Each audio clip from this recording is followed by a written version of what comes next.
Thank you for tuning in to the Black Money Tree Podcast, hosted by entrepreneur, investor, and philanthropist Jerome D. Love. We are committed to teaching you how to build wealth so that you can build your community. At the Black Money Tree, our goal is to empower wealth creation and create economic self-sufficiency in order to empower generations to come. Society grows great when old men plant trees whose shade they know they shall never enjoy. Season is powered by Wells Fargo Bank. Welcome to the Black Money Tree Podcast. Welcome back to the Black Money Tree Podcast. This is season 3, and I'm super excited about the Black Money Tree movement. We are committed to helping you build wealth, not just you, but people across the country. We're committed to helping you build wealth because we believe it's critically important to you building your community. And at the Black Money Tree, you know what it is. It's all about entrepreneurship and real estate development. And I'm so excited because today we have a real estate mogul in his own right. Many of you don't know that. Many of you know him from BBD. Many of you know him from New Edition. But today we're honored to have in the studio none other than Ron DeVoe. Well, this is your second time actually being here on the podcast. I was excited. I saw you in DC last week and y'all reached out and said, hey, we got to come back on the podcast. Talk a little bit about why you're here today and what you're doing here in Houston, Texas. Well, I've been on tour my whole life. New Edition, Biv DeVoe, in these cities where people have poured into us, supported us, prayed for us, all of the above as far as my entertainment career is concerned. And as I move across the country now, it was about extraction, right? But now it's about putting some of that love back on the table. So touring as New Edition and as an entertainer, but now touring on the Building Black Wealth Tour, which is my second passion on the real estate side, as you spoke about. NAREB, the National Association of Real Estate Brokers, the president, Dr. Courtney Johnson Rose. And what she's doing as she has taken the reins of the organization is truly amazing. Touching 100 cities in the next couple years across America is what this is all about. And we kicked off here in Houston, Texas today, and it was nothing short of amazing, right? Yeah. It was in a facility that is partly owned by Courtney, right? Events, fully commercial kitchen, right? A school, right? A black pharmacy, all of these different things right there in the location, and to be able to give education and information to people so they can make educated decisions is what this Building Black Wealth Tour is all about. Yeah. Well, I'm going to say a couple of things. Number one, my office is also in the Power Center. So it's so much economic synergy. And Courtney and I went to school together, Longhorn, University of Texas at Austin, Hook'em. And I think one of the most powerful things about, I'm going to say Courtney, but everyone says Dr. Johnson Rose, is she learned the business. She grew up in the business. Her dad was the developer that partnered with Kirby John Caldwell, developed that whole center and probably about 200 houses in the area. And I remember talking to her once, and I won't say the number, but she was kind of telling me, she said, I always grew up. I knew I could make this amount of money in real estate, and it was a pretty high number. And I was out in my mind, it was like, what does that feel like to grow up as a kid knowing if you want to, you can make $500,000 a year, but maybe I'll do this, So it's about that legacy that her father left. Now, as we were riding here, you were on your phone. Yeah. You were watching your boys play soccer. So you have 2 young boys. How important is that legacy piece to you? I know they're young. You're probably not able to really train them up as much as you like at this point, but how cognizant are you of that when you're doing what you're doing? It's very meaningful. I think at this point in my life, my wife and I had our children when I was 50 years of age. Wow. So what we're pouring into them at this age in my life versus any other time in my life at 25, 35, or even 45 is different, right? I don't know if I would have valued the time that I spend with them, and even some of the things as far as education is concerned. I come from a very humble background. We didn't have conversations at the dinner table or the breakfast table about how to build generational wealth. And I make sure that I'm giving them that information, although they may not understand it at 6 years of age or even 4 or even 3. When they lose a tooth and I put $5, hopefully they're not watching this right now, and I put $5 under that pillow, and the next day they're excited about seeing that 5. I explained to them, we're gonna take this $5 and we're gonna put it into a brokerage account where it's gaining compound interest, right? So speaking that terminology to them is planting a seed, right? That wasn't planted for me until really later on in life. So I think it's good to have those conversations with our children early, because you see the benefits of it. When I say to somebody, Roman or Ronald, tell them where your money is as far as, the money that you got for losing a tooth is, and they're able to repeat, it's in a brokerage account, right? Gaining compound interest, right? That's what really life is all about, raising the bar for our children so that they can continue to raise it higher. Man, I think that's so powerful. I'm actually in the process of building a duplex right now. So we just broke ground. It rained all week, but we were able to get our ground, the plumbing in. And first thing I did this morning was I took my son out. We walked the property. I had him pick up the plans, and all you can see is these white pipes coming up now. I say, so what is this? Well, I don't know. I said, son, look at the plan. Oh, okay, that's the kitchen sink. Oh, okay, now where's the bathroom? Oh, okay, over here. There's the toilet. So while I don't know, I'm going to say he may or may not appreciate it, but I know that one day he will. That's right. I think that that's so powerful, man, what you're doing, what Dr. Johnson Rose is doing. And I think that that's critically needed in our community. Yes, I agree. So let's talk a little bit about real estate. Now, I'm going to tell a funny story. I grew up hearing the term real estate, but I really didn't know what real estate was. I worked at a rental car company, and I remember these guys would come in. They would always look like they had money, wear nice suits, and they would rent a car, and they said they did real estate. I didn't know what real estate was. My junior year in college, I joined my fraternity, and as second vice president, my job was to coordinate the parties. So I was gonna go book a DJ, and I knew at this point I didn't want to work for anyone else. And the guy, his name was Byron Davis. He had an office building. I went out and I was booking him to DJ. And I said, well, what do you do here in this office? And he said, I do real estate. Wow. And I was kind of like, I didn't know what real estate was. He was an apartment locator. So I said, well, okay, how do you do that? He said, well, you just got to take these classes and da-da-da-da. So I believe it was either 96 or 97, I took 2 weeks during my Christmas break, took my real estate classes, got my license. And honestly, I still didn't know what real estate was, like buying, selling houses. I just knew this is what he was doing. I didn't want to work for no one else, and I would be doing apartment locating. So talk to me. I think, like you said, you didn't grow up. Y'all didn't own a bunch of property. When did you really learn of what real estate was? I come from the projects of Boston, Massachusetts. A family at the time of lifetime renters, cousins, aunts, uncles, grandparents, all of the above. We knew nothing about real estate. But going into the 4th grade, my mom made sure that I was in this program called the METCO program, which bused inner city kids out to the suburbs. And you had to have a host parent, right? Just in case you fell or, broke an arm or something happened out there. There was a family that lived in that community that was tasked with making sure that you were okay until you could get back to your parents. And I went to school in Newton, Massachusetts, which is, about 20 minutes outside of Boston. And my host parents, the Rowlands, Ray Rowland was the person that was my one of the students in the school.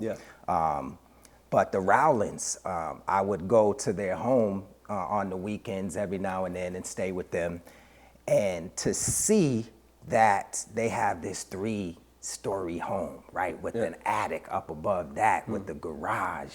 Yeah. And it's probably, 3,000 square foot of space, right? The projects of Boston, Massachusetts, everyone's on top of each other, fighting, for space and elbow room. But here is the difference, right? There's a backyard with a creek. They're probably sitting on a half an acre of land, creek in the back and everything, right? So that was the thing that planted the seed when I was in the 4th grade to open my mind up to stuff that was outside of my comfort zone in the projects. And I remember telling my mom when I was 10 or 11, right around that time, that I was gonna move us to California. I think it might have been a combination of watching the Brady Bunch and the Beverly Hillbillies and having this experience real life with my host parents. So that was my first experience with real estate, quote unquote.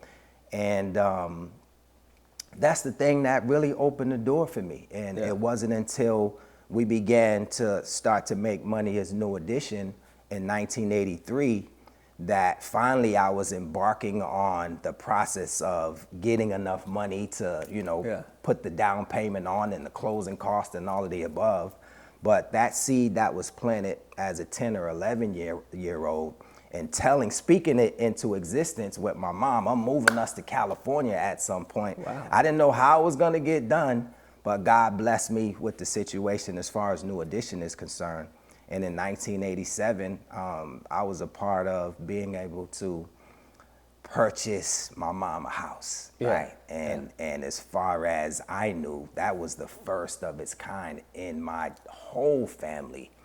And to purchase that house in 1987 for $200,000, we're still running around the country as New Edition. I didn't really understand the value of what I was doing, but I did to a certain extent. And then 3 years later, to be able to sell it for $400K, right? And buy another house for $500,000 at the time. This is Biv DeVoe now, no more New Edition, but that I still didn't understand the magnitude of the appreciation level in 3 years and the equity, you know, that was accumulating in the first house that I bought.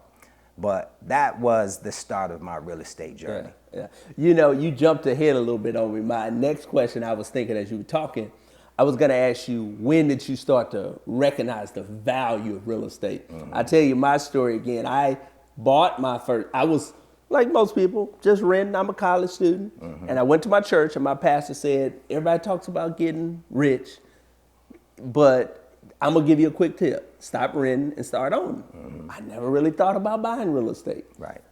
Credit was good. So right out of college, I bought a condo. I think I was maybe 21.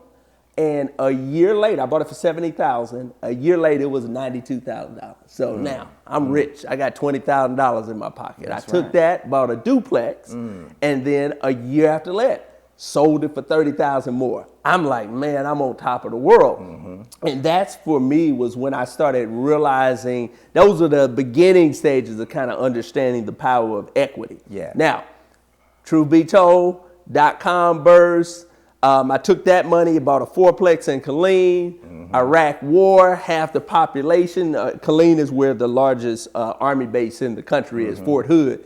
Half the population left. My rents was cut in half. I'm upside down on the property. Had gotten in another one. I ended up losing it all. That's right. So by the time I was 26, 27, I had about 4 or 5 foreclosures. But it wasn't until 2011 I came back. My mentor kind of started showing me some things that I bought a house cash. It was in the hood, wasn't nothing elaborate. And I started fixing up. I used literally my last dime to fix it up. I didn't have any more money. And there was a lady who came up. She was gonna pay her deposit. And she gave me $900. And I took that money, I went home, took care of my family. And that was when it began to click for me, not only the appreciation value of real estate, but the cash flow side of it. Right. So now I know you're doing some investments now, and I know you've dabbled a little bit here and there. What are you doing on the investment side of real estate? Really for the investment side of things, it's been in my primary residence for the most part. Honestly, my entry into real estate outside of primary residence in 2002, when I moved to Atlanta in 2001. And I had, a couple nickels in my pocket, and I'm trying to figure out what I'm gonna do outside of me being known in the entertainment industry. And kind of rewind back a little bit, when I was in the METCO program in high school in Newton, Massachusetts, I began to start taking architecture classes and drafting classes, and I was very excited about that. I mean, math, social studies, English, all these other things. Okay, cool. I'm figuring out how to get by as far as that's concerned. But architecture and drafting, like, I'm eager to get to these classes. And unfortunately, but fortunately, New Edition blows up, right? Yeah. We're out of school, we're off and running. So architecture and real estate from that perspective was put on the back burner. So fast forward again to 99, 2000, I'm in Los Angeles, California. Feel like there's a glass ceiling. There's no New Edition. There's no Biv DeVoe. Money is low. Fighting through a bankruptcy, lost my second home at the time. I need some new energy, some excitement in my life. Let me move to the Black Mecca, Atlanta, Georgia.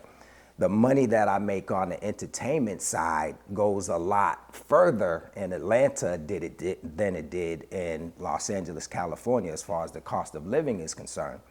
So I moved to Atlanta with the intent, a couple nickels, like I said, to get into the investment side of things, looking at duplexes and fourplexes over by the Georgia Dome at this time. Kind of city called the West End, subsidiary of Atlanta. And I was with a real estate agent named Mary Gill, who's still a mentor of mine to this day, showing me these properties. And we got to talking about access to the information that she has. And then she told me that it would only take me 75 hours, less than a month of my time if I went to school full time, and less than $1,000 for me to get this real estate license. And I'm thinking to myself at the time, I've been making a good living for myself. So to make $30,000 a year or $60,000 a year, at that time for me, wasn't gonna suffice as far as my livelihood is concerned. So I gotta go to school to become a doctor or a lawyer or something like that to be able to make the kind of money that I'm used to making. But that's a 12-year ride, you know? Yeah. But now I have this new career in less than 30 days, right? And less than $1,000. So, and that's gonna give me the access to these properties that she's showing me on the investment side of things. So I went to school, ended up getting my license in 2002. And really, honestly, that switched my idea of what I wanted to do in real estate on the investing side to really, how can I build a RE/MAX or a Century 21 style business, right? Transaction after transaction after transaction, learning from the ground up, what it takes to put people in homes, as I was able to put myself and my family into a home in '87. Fast forward to 2002. Now my passion is, how do I put first-time home buyers in the home as I have, right? Yeah. So it was more transactional more than anything at the time. And for me, the average home in Atlanta was probably $150 around that time, and you think you're making 3% of that, right? Yeah. You're sitting at what, $4,500, every home that you're selling, and don't have both sides of the equation from the seller and the buyer side, right? You're sitting at $9,000 for an average home. Yeah. As far as the salary, not the salary, but the money that you can make, commission. So, right, it just kind of switched to more transactional, and my passion for really helping first-time home buyers get into homes. And then it moved to let me learn RE/MAX, right? Yeah. The broker, Steve Adams at the time, just sitting down with him and really understanding the game so that I could, at some point one day, open this type of operation and building my team. So you started with RE/MAX? Started with RE/MAX. You started RE/MAX, okay. 2002. Okay. Mary Gill, Okay. my mentor. Okay. Steve Adams was the broker at the time, and just learning from the ground up. And then slowly but surely we started to build a team. When did you, and that was kind of where I was going to go. One, when did you switch to DeVoe Real Estate? And two, outside of the real estate side, let's talk the business. Running the business, that's different. You gotta be able to build a team. You gotta be able to grow. You gotta be able to scale. When did you make that transition from RE/MAX to DeVoe Real Estate? And what has the experience been like growing and building the business? Yeah. So 2002, I'm paying Mary Gill 50% of my commission, right? Because she's looking at all the contracts and making sure that I'm making all the proper moves that I'm supposed to, which is only right. I would have gave her more money at the end of the day because I want to represent people in the correct fashion, right? So then as I began to hit it out the park as far as all the business that I'm doing at the time, I looked at it like, okay, there's too much business coming in, right? I'm only one man, right? I can't drive everybody around. And then I'm a member of New Edition, so everybody wants to rock with New Edition as far as, I want Ronnie to sell my home for me, right? So I looked at it like, okay, now it's time to build the team. I've been getting this information from Mary and from Steve on how to build a business, like you said. And slowly but surely, we started building a team. And it got to the point where in 2006, 4 years later, I have 17 agents.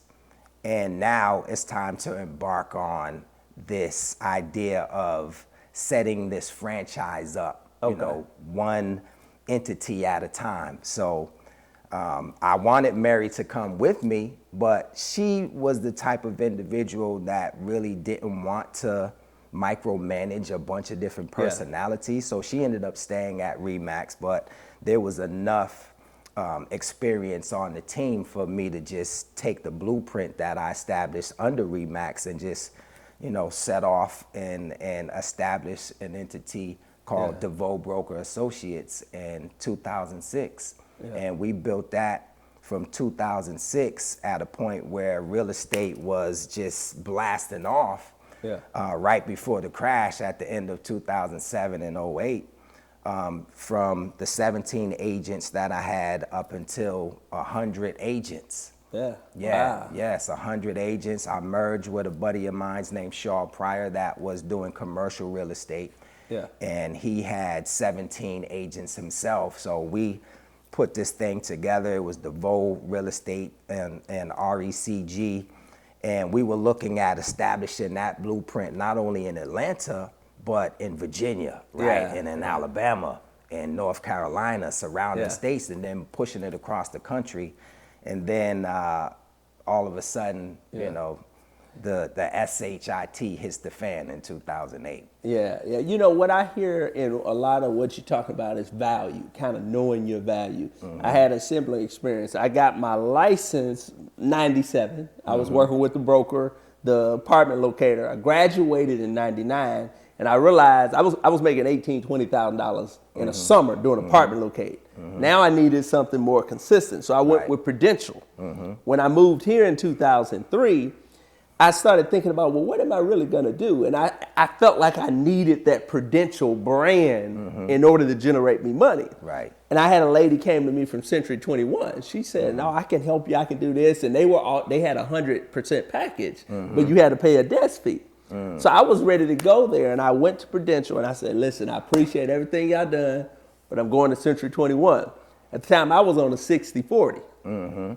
They did, meaning that I got 60%, they got 40%. So on a $10,000 commission, they got $4,000. I got $6,000. I did all the work. For those that don't know real estate. Right. So I told him I was leaving. And you know what the guy says? No, Jerome. What if we gave you 80-30? Oh, wow. Yeah, so yeah. I could have had 80% all these years if I would have just asked. Yeah. And then in 2003, when I really looked at it, I started to realize that most of my business that I had was because of my hustle, my grind, and I didn't need Prudential. Yeah. And that was when I got my broker's license. So this year, I think I'm going on 22 years as a licensed real estate broker. Right. So now I know you got a lot of irons in the fire. You're touring. I don't know if New Edition's still on tour. You got the reality TV. You got DeVoe Real Estate. What else you got going on, and what can we anticipate next up for Ron DeVoe? Really, it's about kind of being an advocate, being a philanthropist.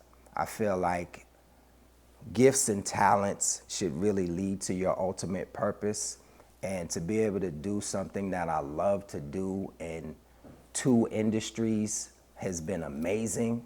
40 years of New Edition, 30 plus years of Biv DeVoe.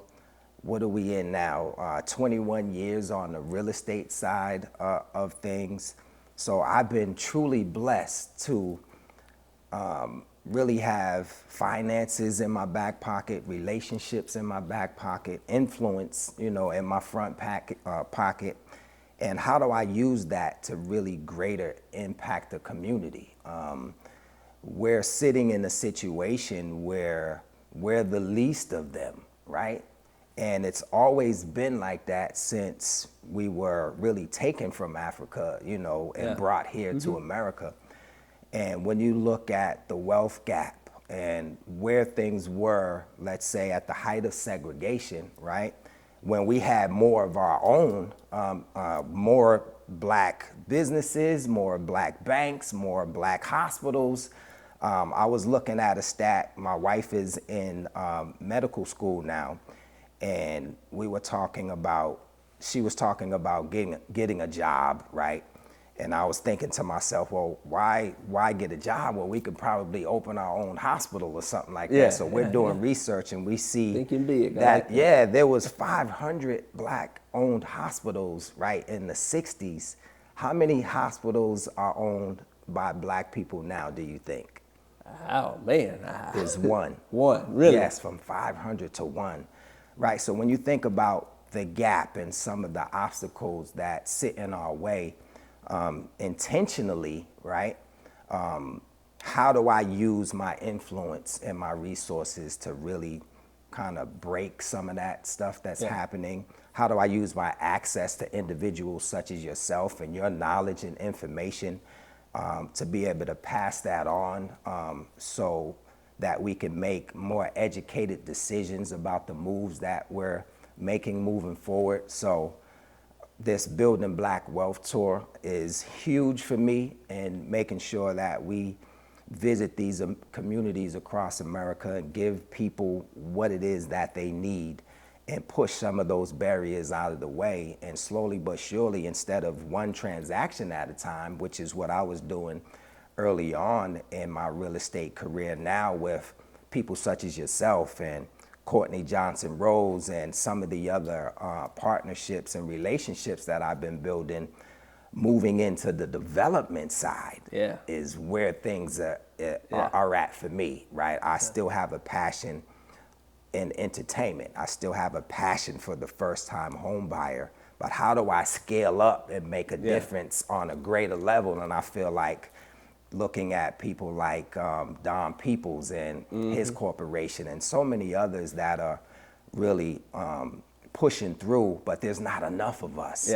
We were at the CBC and Denise Scott, I believe it was, a woman from an entity named LISC. And they fund a lot of people, such as the People's Corporation, for developments. And she was saying there's billions of dollars that have to be spent, over the next 7 years, right, in a real estate capacity. And they have to be tied to green energy and some of these different things. But you have to be at the table right? You have to have the information to access this stuff.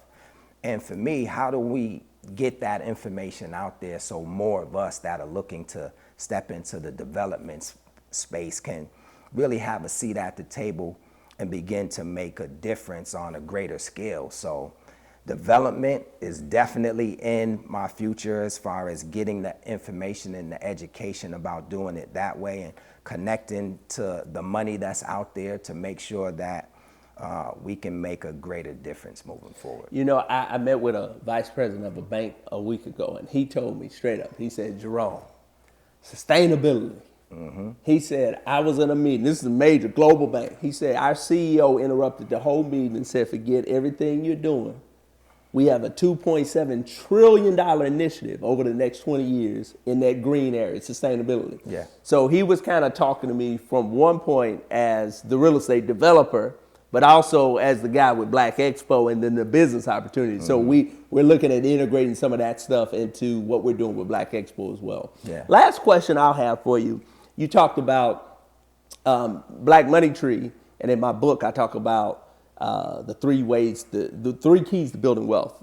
It's the 3 M's: make, manage, and multiply. You got to make money. Mm-hmm. Then you got to manage it properly. That's right. Then you got to put it somewhere where it'll multiply. Mm-hmm. Now, you talked about because of New Edition, because of your influence, mm-hmm. you were in a position where you could capitalize on some of these things. A lot of people out there don't relate to that. Mm-hmm. I'm not Ron DeVoe. Mm-hmm. How do I get started? What do you say to that person to say, I'm not Ron DeVoe. I'm not making that much money. I don't have that level of influence, but I want to build well. What would you say to that person? That's a great question. It doesn't matter really how much you make. It's just how much you keep, really, yeah. Right? A person can make $100,000 in a year, but if they're spending $100,000, right, then they're basically kind of cash poor or what have you, right? They're just living check to check or year to year. A person can make $10,000 in a year, but if they understand how to put a financial plan in place, right? Understand that it's gonna take some type of budget, that you have to sacrifice various things that you may wanna do for a certain amount of time so that you can put money to the side that's gaining interest in some capacity. And being a good steward of your money. And then it's about really having the patience. I learned the terminology, patient capital. I'm 55 years of age, but a lot of the stuff, honestly, that I'm learning about money has come really in the last 10 years of my life. We don't have these conversations, mm-hmm. but when you surround yourself with people that are more educated than you are, then you begin to get information that you need. So having the patience, we live in such a microwave society. Everybody wants it now, right? But having a 200-year plan like the Chinese, right? Or having a 50-year plan or even a 10-year plan for that matter. That'll affect the decisions you're making today if you're thinking about 10 years from now. That's right. Like, we got to be willing to sacrifice and know that at some point, if you're steadfast to your financial plan and that budget and tucking money away and really just doing that over and over and over again, it's wild because one of my cousins who lives on the West Coast, I'm the East Coast version and he's the West Coast version of each other in our family, right? I'm making all this money as New Edition. He moved to my home when I purchased it in '87. And just paying attention to my cousin, he was all about budget. And it didn't matter, cuz, come on, man, let's go to the club, or cuz, come on, let's go to the movies, cuz, let's go down to Disneyland, or whatever it was. If it wasn't in his budget, he was not partaking in it. It didn't matter, y'all. Like, cuz, buy me the Snicker bar, or buy me a couple, bags of chips. It's not in my budget, right? And slowly but surely, I see the progression of, his sacrifice over the years, from staying with us at a time to now he's got a little apartment of himself, dealing with a couple little rats and roaches, but, he's steadfast. Like, there's an ultimate goal that I'm looking to get to. Now, you know, it's a better apartment, and then, you know, at some point he's married and understands the level of, you know, okay, I got a little nest egg, and now he's not only living in one house, but he owns his home with his amazing wife and their child Ezra, but they also have another rental property as well. So he's just building year that wealth after year after year, systematically, man, having the patience. Awesome. Man, this has been a pleasure having you. I'll end it in the immortal words of my father, John D. Love. This is what he told me. He said, boy, the key to having money is simple. Spend less than you make. Spend less than you make. That was it. That's right. And it's all about managing those resources. Right. And I'm so glad to have you here today. I salute you for all the work that you're doing across the country in that Georgia region to help others to build wealth. And I want to thank you today for joining us on the Black Money Tree podcast. Man, thank you, Jerome. I appreciate you. Thank you, man. And thank you all for tuning in to another episode of the Black Money Tree podcast. So excited to be here for a third season. Make sure you go to the website, theblackmoneytree.com, and we do have our course available now, bearealestateinvestor.com, where you can get all kinds of information that will help you in terms of building your wealth. Until next time, thank you for joining us on the Black Money Tree podcast.